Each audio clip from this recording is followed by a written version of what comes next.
Buenos días, buenas tardes, buenas noches, bienvenidas al podcast distópico, el resumen semanal de noticias que habitualmente ofrecemos en Revista Distopía, hoy en versión día no laborable, ayer feriado por el Día Internacional de los Trabajadores y las Trabajadoras. Vamos a conversar un poco acerca de esto, hoy día no laborable, ya no feriado por disposición de este gobierno. Algo notable en el sentido de observar, de un punto para observar. En este tiempo en el que trabajamos más y ganamos menos, este tipo de cambios siempre a favor de la parte empleadora son para observar, ¿no? Porque marcan una tendencia. Y esta tendencia nos habla bastante del experimento de esta época, experimento en el cual Argentina está totalmente inscripto en este momento, desde antes, pero con mucha profundidad desde ahora.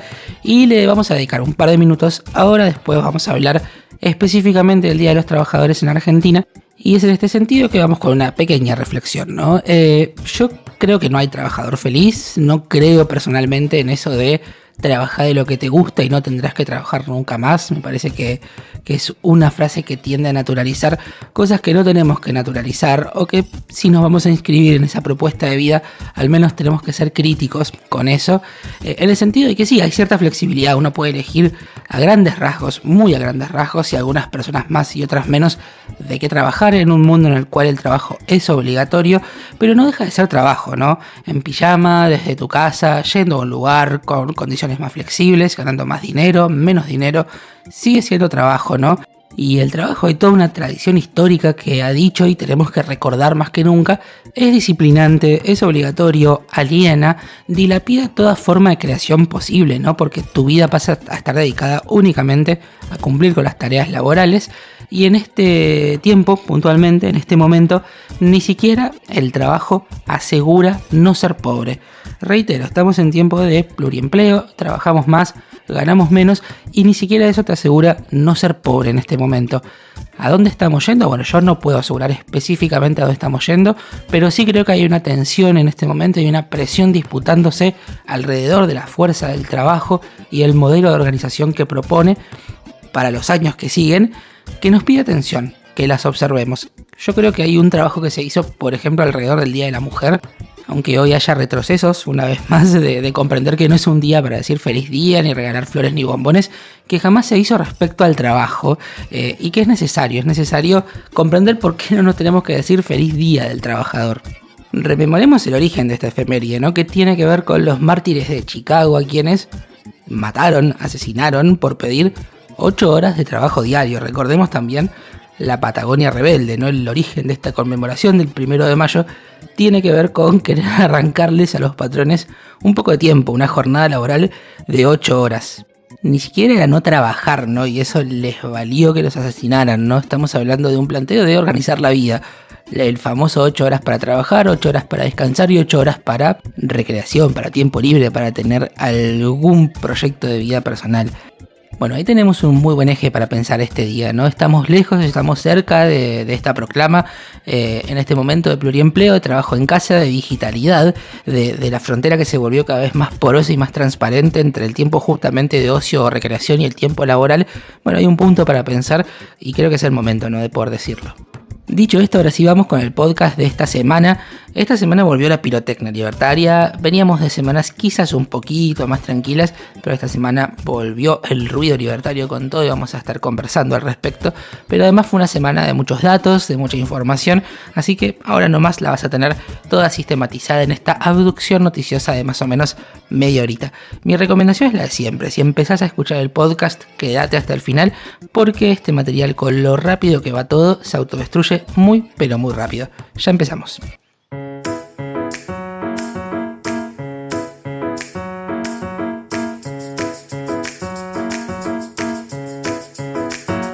Bien, ahora sí vamos con la información y empezamos con la pirotecnia libertaria, porque este mes, el mes de mayo, hay elecciones porteñas, hay elecciones legislativas en la ciudad de Buenos Aires, hay en muchos lugares del país elecciones legislativas este año, también en la provincia, pero vamos a hablar de las porteñas porque esta semana estuvieron en el foco de la atención, por varios motivos. Primero, porque se hizo el debate obligatorio de candidatos y candidatas. 17 cabezas de lista debatieron de manera abierta acerca de diferentes puntos respecto a los cuales habían acordado previamente, y aunque son elecciones legislativas, son elecciones locales, es decir, para integrar la legislatura porteña, algo que está intermedio, ¿no?, entre un consejo deliberante, que es lo que era antes de la reforma constitucional, y una legislatura provincial. Hay algo intermedio que es la legislatura porteña y el estatus jurídico de la ciudad en general. A pesar de eso, las estamos mirando mucho, no solamente porque Dios atiende en Buenos Aires, no porque otras elecciones porteñas han pasado más desapercibidas, sino además porque este año puntualmente están hipernacionalizadas. Esas elecciones hay candidatos que todos conocemos, ¿no? Está de hecho el vocero nacional, el vocero del gobierno nacional, Manuel Adorni, como cabeza de la lista libertaria. Hay ahí una interna con otro libertario que es Marra, a quien Karina Milei echó de la Libertad Avanza, y está la disputa a ver cuánto saca cada uno. Está Horacio Rodríguez Larreta, ¿no?, que fue precandidato presidencial y fue el último jefe de gobierno de la ciudad de Buenos Aires antes de Jorge Macri. Está Leandro Santoro y el peronismo tratando de ver si por esta fragmentación puede salir primero y de alguna manera empieza a cimentar una propuesta quizás de unidad o con algo más de sentido hacia las siguientes elecciones. Está también Los Penato, la diputada Los Penato, que actualmente es diputada nacional y ahora es cabeza de lista para ser legisladora porteña, ¿no?, para una legislatura local, en una lista del PRO que mucha gente se negó a encabezar, por ejemplo María Eugenia Vidal. Así que, como verás, hay muchas cosas disputándose en estas elecciones que superan a la ciudad y que hacen que las estemos mirando, ¿no? Creo que esto se va a repetir en otras elecciones a lo largo del país, puntualmente en la provincia de Buenos Aires, donde ya estamos viendo en un escenario de hiperatomización cuáles son las cabezas que se van levantando hacia las elecciones ejecutivas del 2027, ¿no? Es en definitiva, es el panorama que se quiere ordenar con estas elecciones intermedias. La cosa es que este debate con 17 participantes no fue tan interesante. Yo además no soy de la ciudad de Buenos Aires, entonces ese debate no me interpeló ni me interesó demasiado, pero bueno, sí tenemos que decir esto, es un debate hipernacionalizado. Larreta dijo que quiere volver a ser jefe de gobierno porteño, y lo que todos vimos, la pirotecnia libertaria, es que Santiago Caputo, este asesor del gobierno, un asesor que no tiene cargo formal, que forma parte de un triángulo de poder junto al mismo Milei y a Karina Milei, estuvo en ese debate y tuvo lo que en otra época se le habría llamado un confuso episodio con un fotógrafo de Tiempo Argentino, con Antonio Becerra. ¿Qué fue lo que pasó? Bueno, poco antes de que empiece el debate entre candidatos a legisladores porteños, Caputo increpó e intimidó a un fotógrafo que estaba haciendo lo que hace profesionalmente, ¿no? Sacar fotos, básicamente. Este asesor, que es la mano derecha de Javier Milei, una de sus manos derechas, llegó rodeado de custodios. Antes de ingresar se negó a hacer declaraciones a un grupo de periodistas que estaba en la vereda. Creo que el interés público de quién es Santiago Caputo, siendo que trabaja en la Casa Rosada, no lo tenemos que explicar y él debería asumir ese rol también.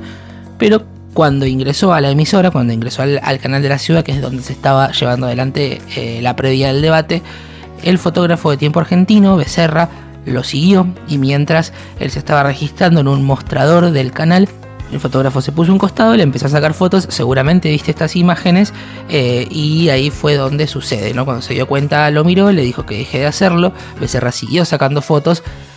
Caputo le agarró la credencial que tenía colgada en el cuello, la miró, sacó su celular de Caputo, Santiago Caputo, y le sacó algunas fotos. Después lo miró y le dijo: vos sos un desubicado. De todo esto hay registro visual, ¿no? Porque las fotografías están, el fotógrafo hizo excelentemente su trabajo y están todos los pasos de esta secuencia, además de algunos videos.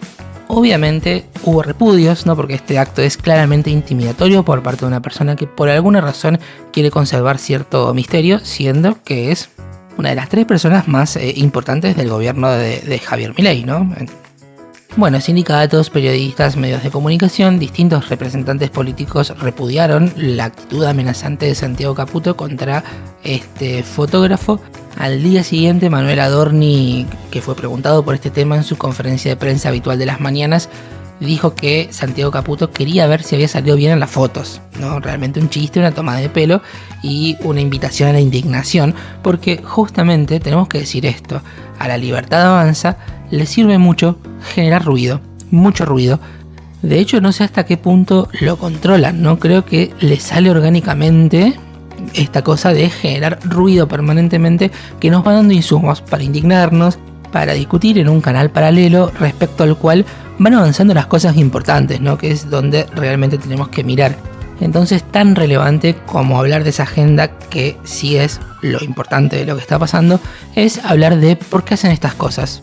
Tratar de gestionar, ¿no?, el indignómetro, porque evidentemente esta polémica es lo que los alimenta y es lo que quieren generar en una modalidad que además es típica de las alt-right, ¿no?, de las ultraderechas modernas internacionales también, una modalidad que comparten con otros gobiernos, sin ir más lejos, el de Donald Trump.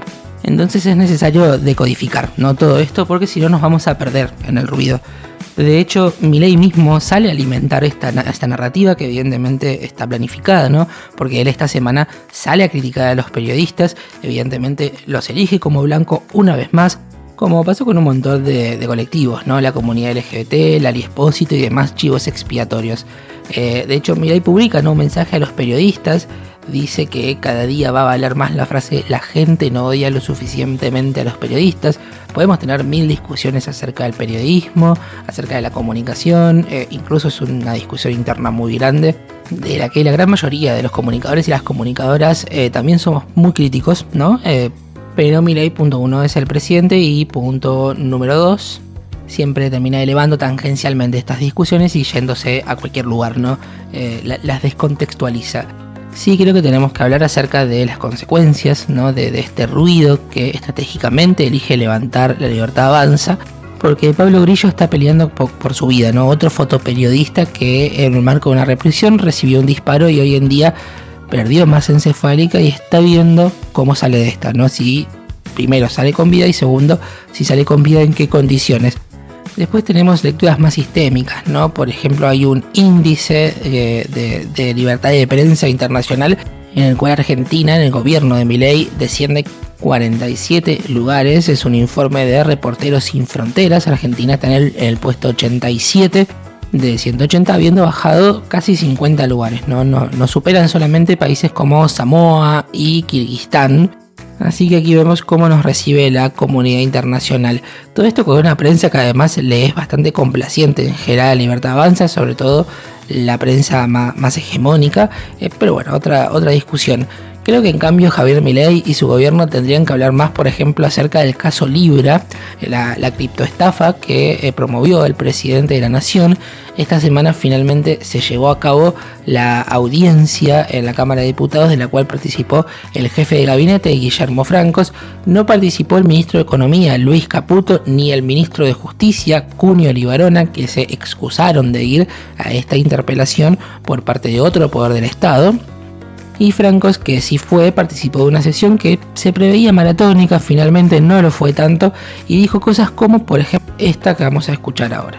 Si bien la información vinculada al lugar en donde se encontraba el presidente al momento del posteo no refiere a actos de gobierno ni al ejercicio de funciones públicas, sino a aspectos estrictamente personales del presidente de la Nación, se informa que el presidente se encontraba el viernes 14 de febrero de 2025 en la residencia de Olivos, tal como fue informado a la justicia.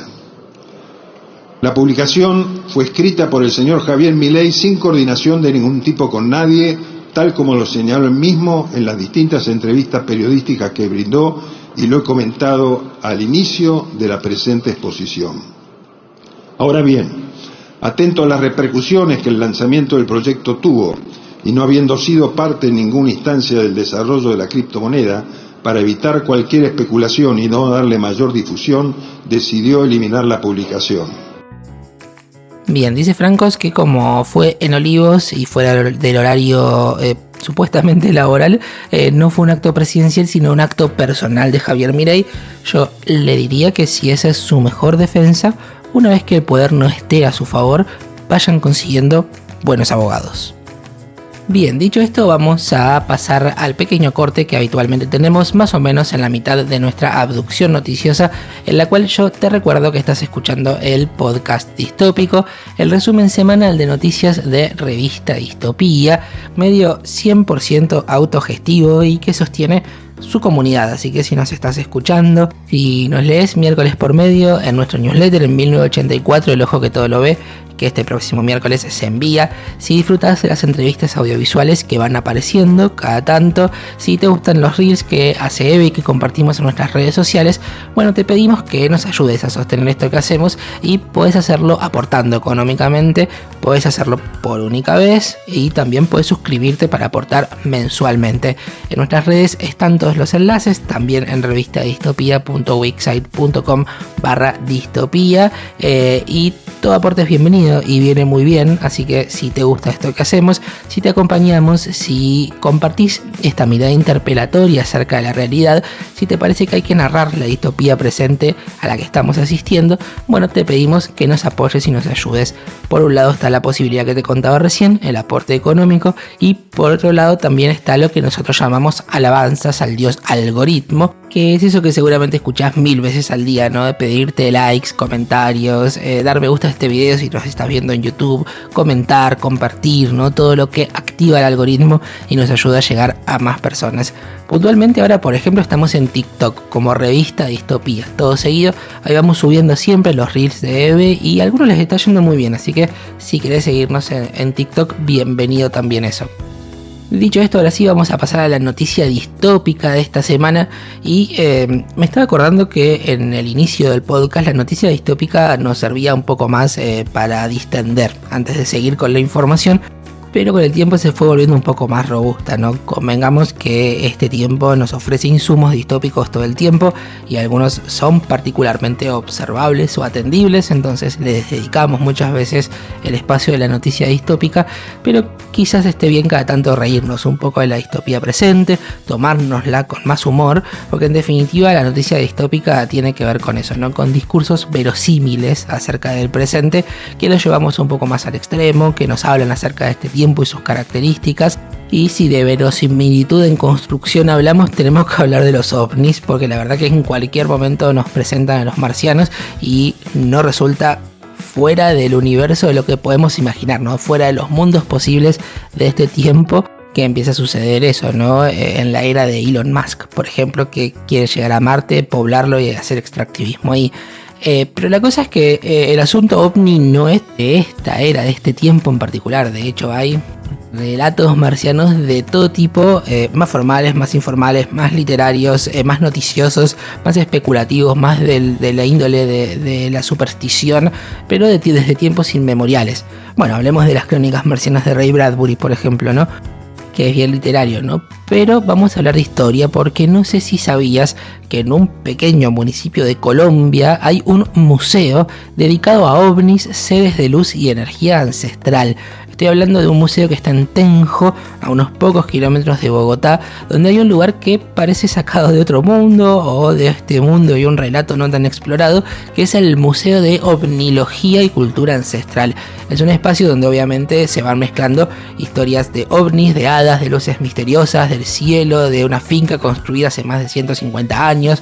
Bueno, un mundo muy apasionante sobre el cual hay un constructo teórico que a lo mejor uno desconoce, ¿no? De hecho le llaman, por ejemplo, líneas ley a algunas rutas energéticas que conectan con puntos sagrados del planeta.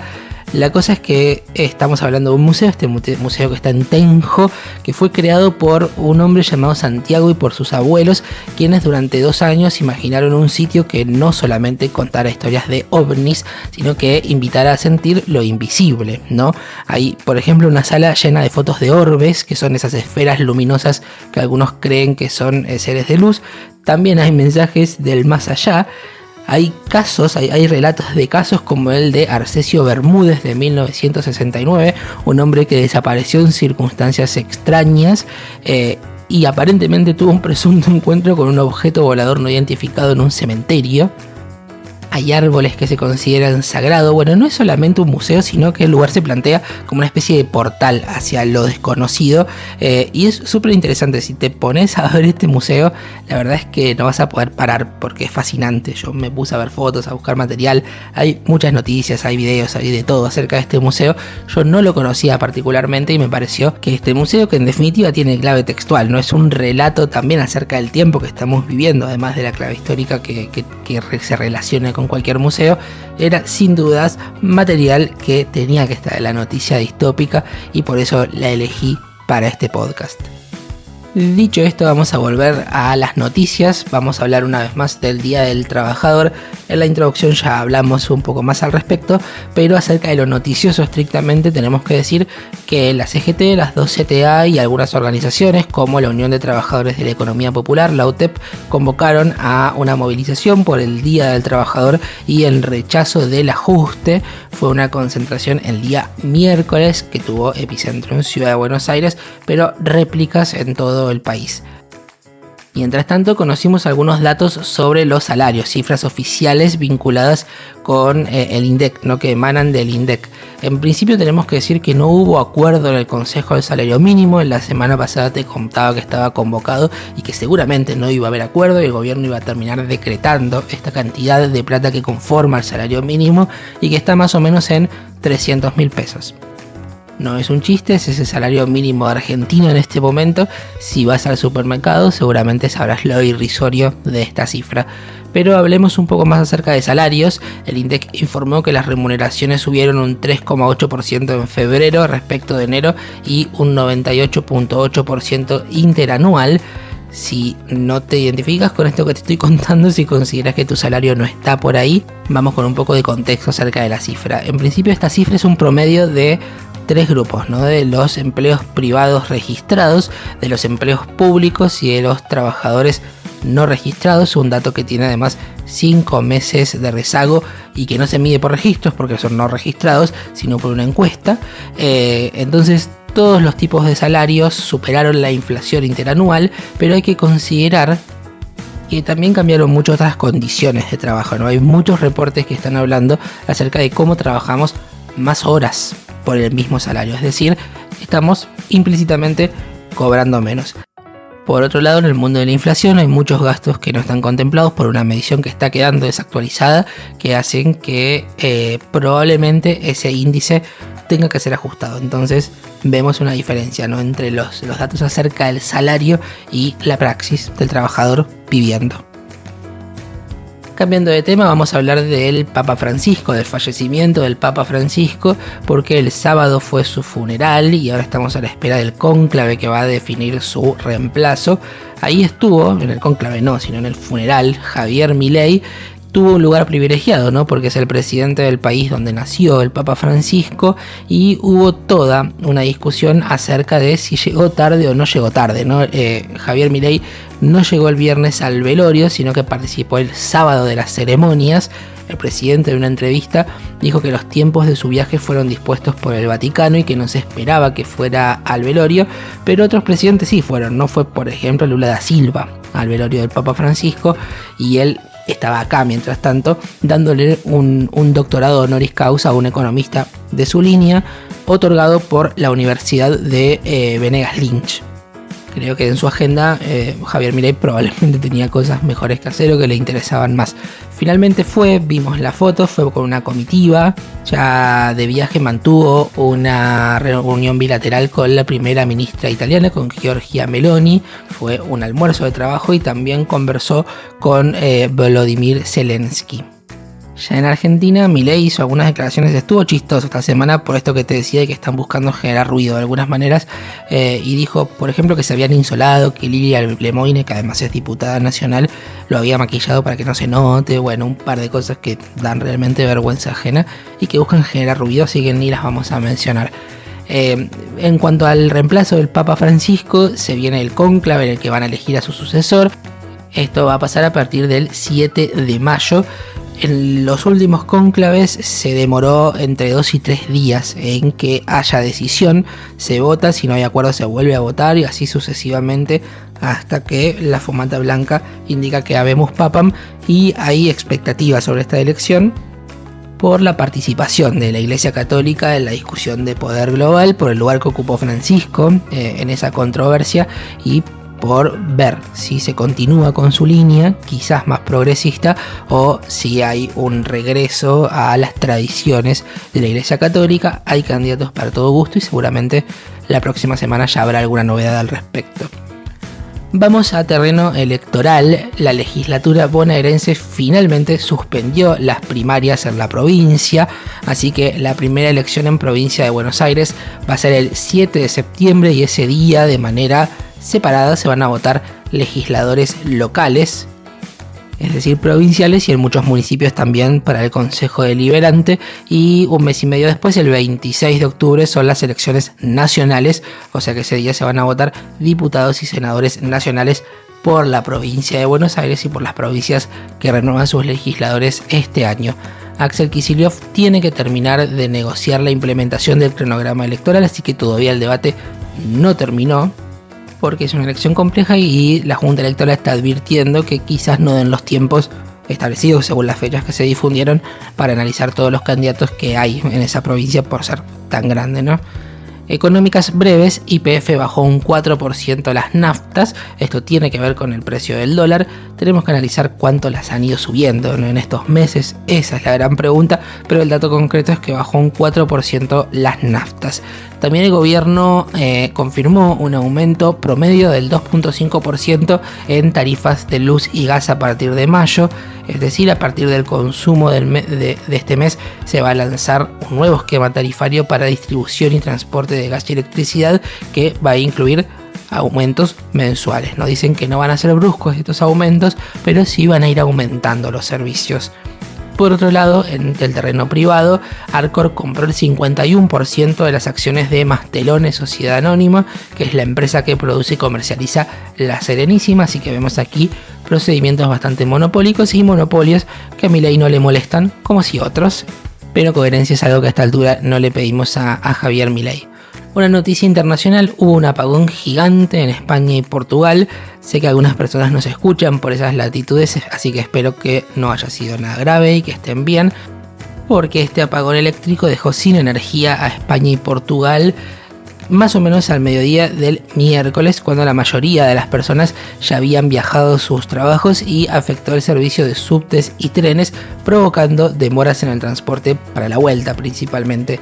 También hubo cancelaciones de vuelos y de procedimientos en hospitales. El suministro empezó a volver por la tarde o por la noche, aunque tardó varias horas más en restablecerse, ¿no?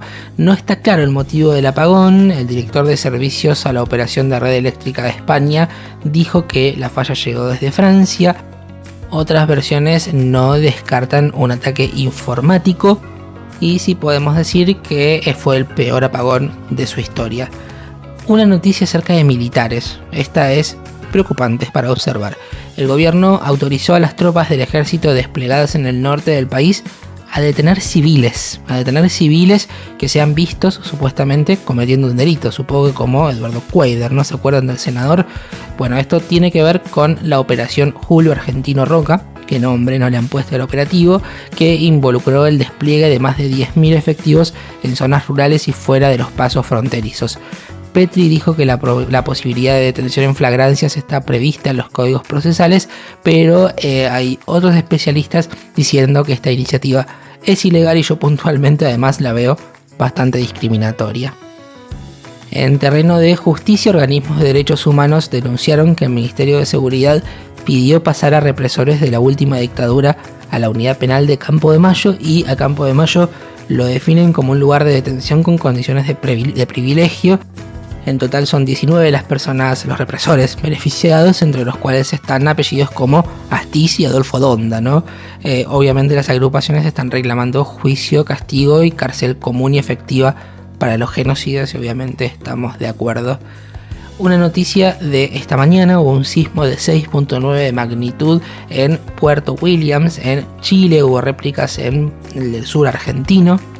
Y si de sismicidad hablamos, el clásico de cada semana, hubo el 1 de mayo, el Día de los Trabajadores y Trabajadoras, un nuevo sismo en Vaca Muerta, en cercanías de Sausal Bonito, a las 11:37. Magnitud 2.5 de la escala Richter y 6 kilómetros de profundidad. Estos datos los aporta, como siempre, Javier Grosso, del Observatorio de Sismicidad Inducida, y agregan que en estos días Tecpetrol está fracturando 3 pozos en el área Fortín de Piedra. Estos pozos están localizados a 1 kilómetro del epicentro del sismo, y a 8 kilómetros del pueblo. Mientras tanto, los gobiernos apuntan esto y hacen algo al respecto. Por supuesto que no. La Secretaría de Energía otorgó la primera autorización de libre exportación de gas natural licuado de GNL a una empresa que es Southern Energy, un consorcio de las principales petroleras locales con mayoría accionaria de Pan American. Tienen permiso, atención, por 30 años y planean empezar la exportación a partir de mediados de 2027. Bien, ya estamos llegando al final, pero antes no sé si vieron que en Netflix se estrenó El Eternauta, la serie basada en la novela gráfica de Oesterheld y Solano López. Es ciencia ficción o distopía argentina, ¿no? Hecha por una corporación que es Netflix, aunque no tenemos que perder de vista porque hay mucha gente festejando que está en el puesto número 3 global de Netflix y demás, como si fuese un logro argentino, pero en realidad es un logro transnacional, ¿no? Sí tenemos que decir que hay una historia argentina, una distopía que se grabó en calles de nuestro país, ¿no? Protagonizada por Ricardo Darín en la plataforma Netflix. Y bueno, al tener tinte distópico, obviamente la voy a ver, ¿no? Seguramente vos también.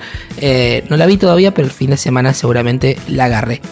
Y no podemos dejar de mencionar que Héctor Oesterheld y sus 4 hijas y sus maridos fueron asesinados, fueron secuestrados y asesinados por la dictadura argentina del 76. Y sus nietos están desaparecidos, no hablando de distopías. Dicho esto, ahora sí llegamos al final. Espero que tengas muy buen fin de semana. Nos volvemos a encontrar el próximo viernes en una nueva abducción noticiosa. Mi nombre es Lautaro Peñaflor Zangara y ha sido un placer acompañarnos durante esta media hora de podcast distópico. Hasta la próxima semana.